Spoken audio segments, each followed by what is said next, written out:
arewablog.com. Yanzu karnin sabo ya tsinkaye ni kuma nauyin kauna yarin jaye ni. Yanzu karnin sabo yarin jaye ni kuma nauyin kauna yarin jaye ni. Tiyata ɗarsu da san kyare ta gamsu, kunnuwan kirbe su tarzuga ta taba su. Kin gani dai kin milike ma ki zayyanar innai miki, tausaya ki cire mini shinge a zuciya ba sha maki. Dukan masoyi ba za ya so ban kwana ba masoyiyata.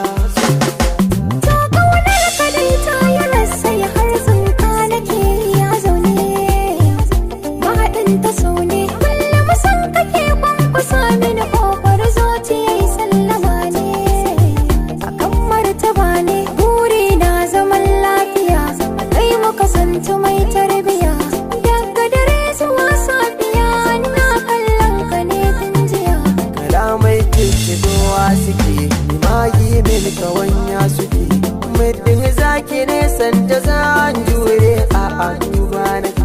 Na kallon ka ta makarcida na shaidar ka har abada abinda nake tunani zama mu zai tsorata yan hasada.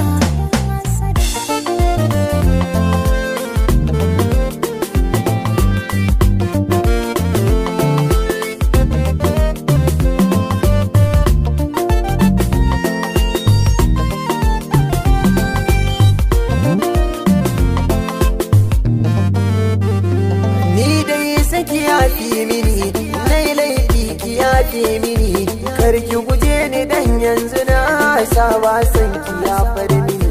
Abin ƙauna abin marmari a kanka nake ta ƙari shiri domin ɗai na barge ka can da gaske ba ta neman tuni. Wayo san ki yayi mamaya yayi girma kamar Mariya, wanda ya kalli mai so ya bar shi na haka mai zaman duniya. A kanka na koyi karfin hali sanya ki in sa kwalkwali duka macen da ta yi kokarin taɓa mini kai akwai jan hali.